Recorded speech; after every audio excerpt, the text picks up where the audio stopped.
gonna be a really fun video. I've been messing around with my new setup, just mixing for fun. I've been messing around with some of those demo recordings I did for my previous couple videos, just testing out this new room, even though there's no acoustic treatment in it. But anyway, I've just been trying to get accustomed with the board as much as possible and trying to refine my sound as, you know, I want to progress my abilities as a recording engineer before I start recording my serious material in the future. So, you know, just trying new things and, you know, just kind of working my way around the board and my new setup and new functionality.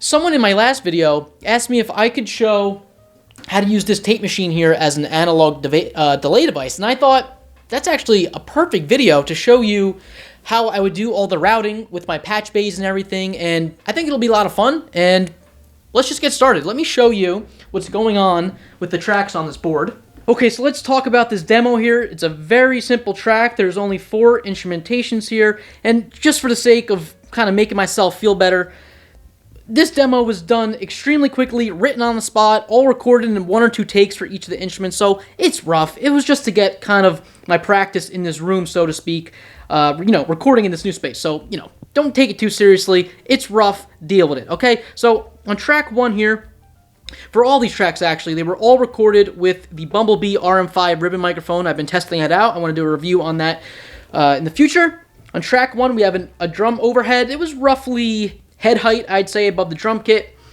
I have some heavy-handed EQ going on here. You know, I'm boosting the high end, cutting about maybe 4K, and I'm boosting maybe around 200 hertz, and then I'm boosting 100 shelf EQ here.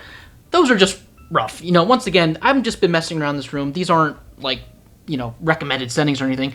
You can see I'm setting this channel to my aux1 full volume there, and I'm using that for my parallel compression. So you can see my orange wire here coming from aux1.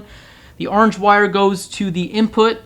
The label you can't really see, but is the CG85E. The purple wire is the output, and that is going to the insert on my channel 17.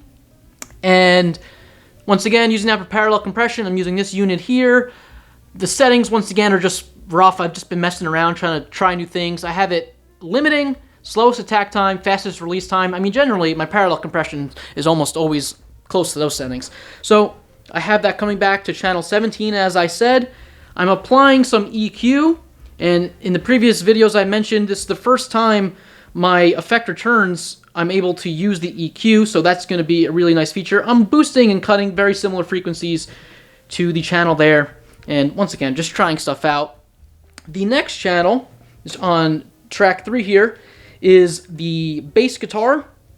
I am doing some minor EQ. I'm not going to go over that, not too important. The important thing for the bass guitar is that I am using the inline insert here. See, 1, 2, 3, this is the 3rd channel. The yellow wire is going to the input of my DBX160X. So you got the yellow, the green wire is coming back into that channel. Once again, using this DBX160X, I have a ratio of 6. Yeah, I'm doing like maybe 4 or 3 dBs of compression. I'm not really going too heavy-handed with that unit. So that comes back to here. This fader controls the compressed signal. On channel 5 here, we got my telly into the twin reverb for both tracks, actually. And channel 5, no EQ, no compression. I am, however, sending this track via my aux6 here to my reverb unit. So if we go to my patch bay once again, all of these channels, aux6 is dedicated to my 2nd channel on my reverb. So the input to that reverb is not on this patch bay. I have it permanently connected in the back. But the output for the reverb is right here, and that is being routed to channel 18. So once again, if you go to my board here, channel 18 is right here, so that is the reverb for that main rhythm track. Now this is where the fun is going to come into for today's video. Track 6 here is like the lead guitar, I guess I would call, on this demo. And right now I have no EQ, no effects, but we want to send this to the tape machine here to use it as a tape delay. And I haven't set up the patch bay here, but let's do this together so you can see what I'm doing. My plan here is I'm going to send the signal via the aux2 here. So let's go over to my patch bay. Let's get out a wire, so let's connect this to aux 2. And I hope the camera's not shaking too much. So aux 2, actually, we're not going to use that wire. So the input, I'll show you, the input to this tape machine, I have permanently connected to my board. I didn't create an insert like I did with the output of the 2-track machine. Here's the insert for the output. This is for when I do my mastering. I could insert both a limiter and an EQ to when I rip whatever mixes I have on my 2-track to my computer, but I didn't do that for the input. So very simply, just to save time, I already connected an aux cable here to the left channel input. So we have that here. So the input is going to go to aux 2. So now my aux 2 signal is going directly to the input of the left channel on the tape machine. For time, I already set up the tape on the tape machine here. So next we have the output. So, okay, so we need the output from the left channel of the 2-track, which would be right here. We are going to send that to channel 19. Really simple.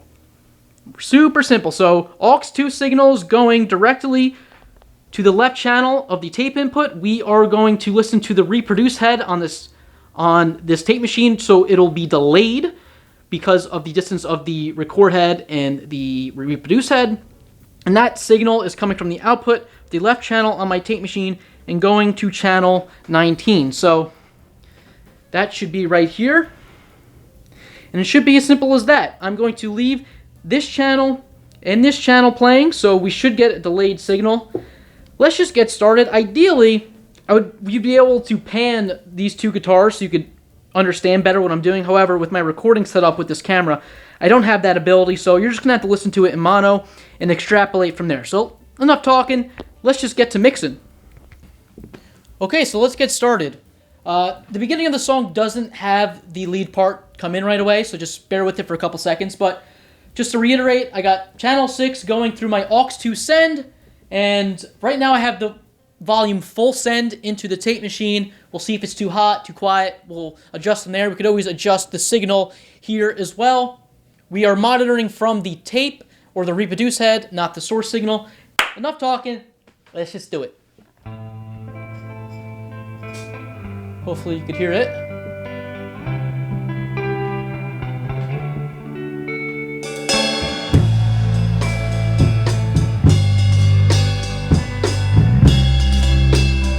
All right, right now.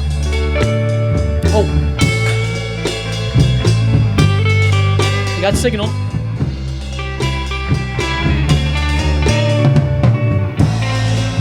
Let's solo both tracks. Okay, it's working.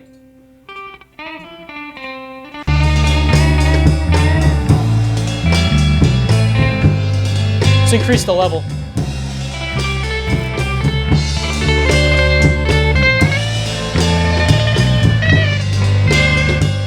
Change the speed, maybe?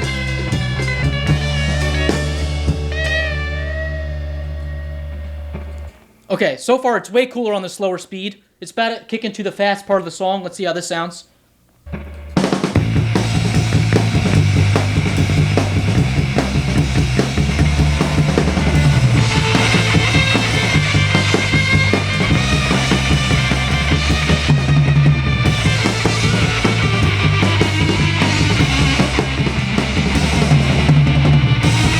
Fast beat.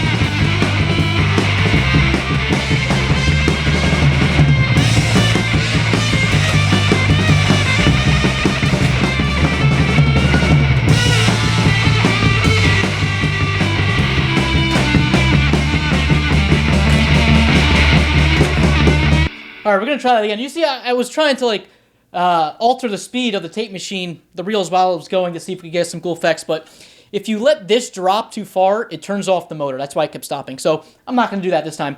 But the first run, I think the slower tape speed resulting in the longer delay time sounded cool during the slow part. But once it kicked into the... it kind of sounded cool at the high speed. So let's try that again. We'll start in the slow speed. We'll go to the beginning of the song.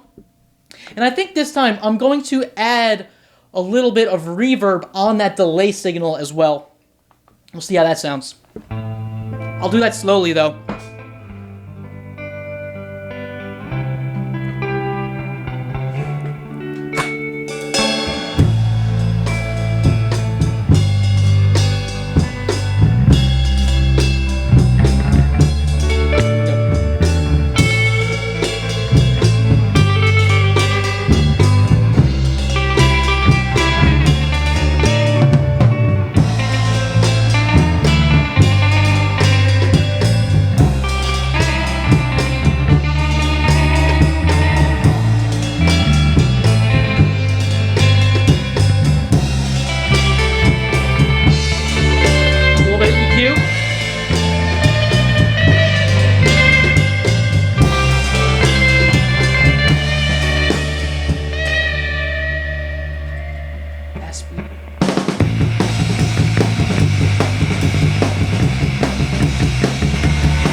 why not?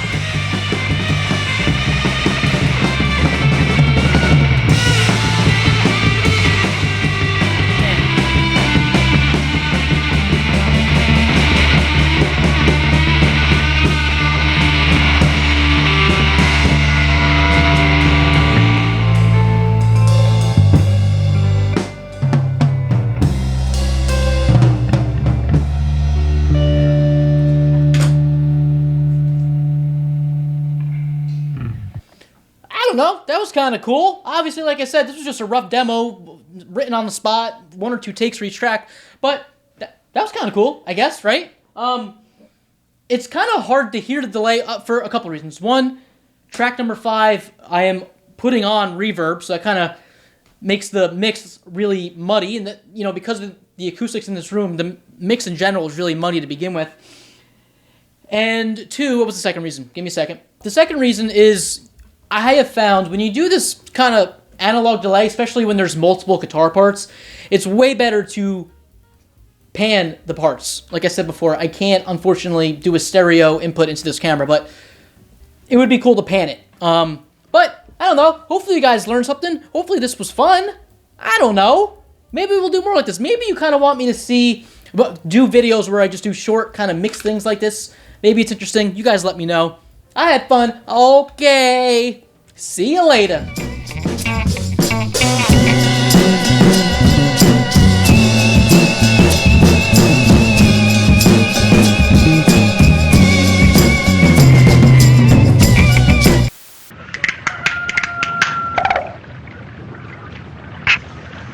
No, no.